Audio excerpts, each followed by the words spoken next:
Hey guys, Aaron with Midlife Crisis. Wanted to do an honest 30-day review of the 2022 Tacoma. I've owned a lot of Toyotas before, so probably 6 or 8 of them. I've had 3 4Runners, a couple of Tundras, some Camrys. I had a couple of Lexus, you know, the Land Cruiser version. I love it. I wish I would have held out for the 6.5 foot bed, but you know, times like these, you take what you can get because there's minimal amount of vehicles out there with the chip problem and everything else. It's a great truck, don't get me wrong. It's a little sluggish. I hate that it shifts in and out of 4th and 5th all the time. I've hardly ever seen it go to 6th gear. You got to be doing 100 miles an hour downhill. I know they do that for the fuel economy, and they've got to meet this federal mandate started by some idiot in office somewhere. Anyway, we're going to have to make a lot of changes, and unfortunately we're going to have to dump a shit ton of money into it to make it what I want. If you've been following the channel, you know we needed it for the van builds because we have to carry woods and aluminum and stuff we have to go pick up. Couldn't do that in the Jeep over there. That is now the property of my son behind the camera, who couldn't be happier. But also another thing, the stereo in the Jeep stock far outdoes the one in the Tacoma, so I can't take any more crap from him. I've got to upgrade that. We're gonna have to do some performance mods, obviously lift it. I've already ordered that kit. You're gonna have to stay tuned to see what that one is and how big we went. Wheels and tires, I have my guy searching for some deals right now. It is Black Friday. Well, actually it's Black Friday Saturday. We're going to be doing some gear changing possibly. Okay, I bought it. Nitro had a Black Friday special, so we bought their 488 gears. I couldn't resist. It was 25% off. Those things are like $1,850, so we got them for $1,300. So I bought them. That's coming up. So that's the only one I'm going to tell you about that we're doing first off the bat. But we're probably going to invest somewhere in the neighborhood of about $30,000 in modifications to this thing. I've already ordered about 10 of that. So please subscribe, like the channel, hang on. We'll get to each one as we go. But let's take a look. Hello, and welcome to Midlife Crisis. My name is Aaron, and I invite you to follow along with me and my son Austin on our journey as we build out a few camper vans and customize a new Toyota Tacoma into a beast. Then later in the year, we'll head out to Southeast Asia to ride a couple of adventure bikes through multiple countries, sharing the amazing experience with our viewers and ending our tour in Thailand. There, we will decide what to do next. Maybe buy a sailboat and sail around the world. Who knows? So please hit subscribe and follow us on this adventure. Hey guys, welcome back to the channel. We're out here in the sweltering heat, and it's only 10 o'clock in the morning on a Sunday. Wanted to do a 6-month, 10,000 mile review of the Tacoma. Most of those miles, about 80% of them, are all highway miles, so it's just driving to and from the shop. And of course I do real estate, so I drive it a little bit on the freeways to get around. Only bad thing, let's go with the cons first. If you put 488 or 529 gears on a Tacoma, you can kiss your gas mileage goodbye. We're getting about 13.5 to 15 miles to the gallon because of the gear ratios. Other than that, this thing has a lot of horsepower that we've added to it. In fact, one of the future videos I'm going to be doing is, and probably the very last video before I sell it, is we're going to take it and have it dynoed so we can see exactly how much torque and horsepower it has. But other than gas mileage, I can't think of anything else I don't like about it. I mean, the seats are comfortable, it drives really well. We did have to have it aligned twice because we did obviously the 4-wheel lift, but then we went back and we added the 2-inch spacers to level up the front end a little bit more to make it equal.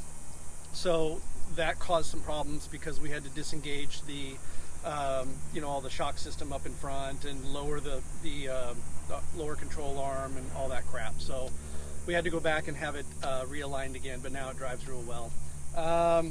Haven't had much of a chance to use all the lights and stuff. Our next video will be going around the vehicle and going over everything that we've done to it.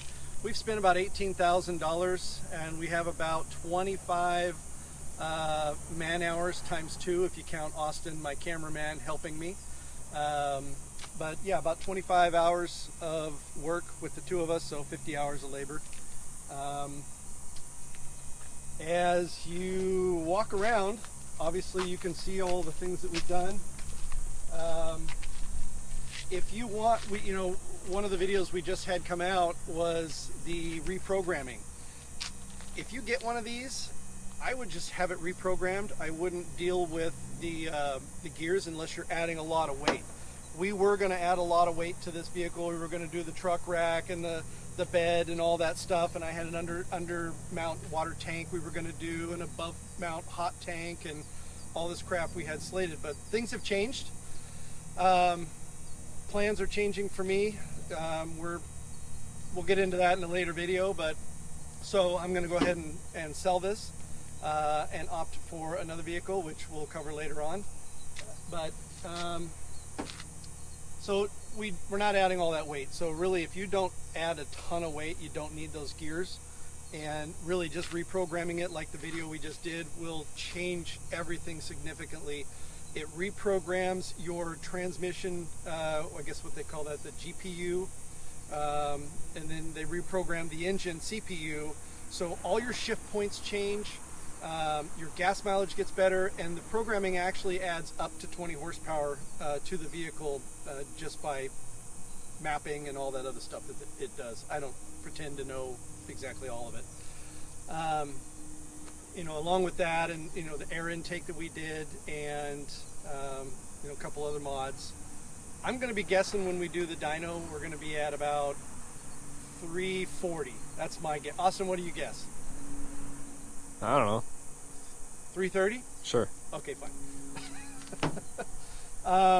We did leave the throttle, the little throttle deal that we put in here. It doesn't add any horsepower or anything like that, but it does throw a significant amount of gas to the engine immediately when you hit the pedal. We left that installed, even though we reprogrammed it, which basically omits the need for it. I've left it on normal, so it's just basically a bypass at this point. But if you put it on any one of the settings above normal and you get on the gas, you light these tires up every single time, which is kind of fun sometimes. But not if there's a cop around and they hear you. You know, we'll go over all the stuff we added and the costs and everything to kind of point everything out. But other than that, I really like the stereo install we did. As you saw in a previous video, you know, we've got this thumping 8-inch bass speaker back here, hidden behind the back seat.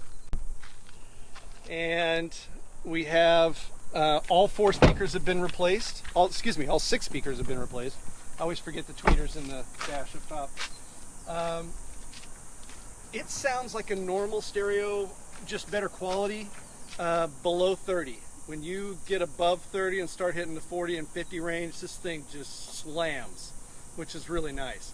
Not that I do that all the time.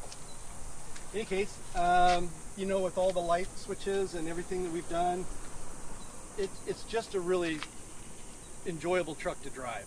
I don't have much to say about it other than the gas mileage, which sucks because it's self-induced. I screwed it up. I didn't screw it up. I just put, you know, better gears in it for a heavier weight. Off-road capability is incredible. You can't tip these things over. They're impossible. You probably see one of the previous videos that we did that has not come out as of this filming, but we took it off-road up to back roads of Crown King. This is our second set of steps. I did not like the first ones because they were just flat right here. And honestly, you had, what, 2 inches of difference from where this was, so it was stupid. We took them off and sold them. You know that, you watched the previous video.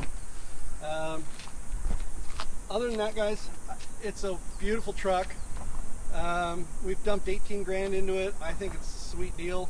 You know, with the air system that we have for the tires, with the air compressor and that kind of stuff, which we'll cover in the next video. What's that, Austin? Pop the hood. Pop the hood? We'll cover that in the next video when we go over everything. But it's an enjoyable truck. I mean, it drives like a dream. Honestly, I'd love to get a 4Runner. I don't want to spoil anything, but I'd love to get a 4Runner and do this all over again. That would be fun. But that's about it. I mean, we got 10,000 miles on it. We're going to put it up for sale. I know this sounds insane, but I'm asking 60,000. So if anybody's interested, direct message me down below. Like I said, we $40,000 truck, tax, title, license, all that crap on top of it. You're probably talking 45,000. We dumped another 18 in parts, another 50 hours of labor. Labor, as you probably know, is $120, $125 an hour now. So I think it's a pretty sweet deal considering the lack of inventory out there. You can buy this thing and have everything already all done and just go out and have fun. That's going to wrap it up for us. I hope you liked it. Great truck. Can't say enough about it. Please hit that subscribe and like button, and we'll see you on the next one.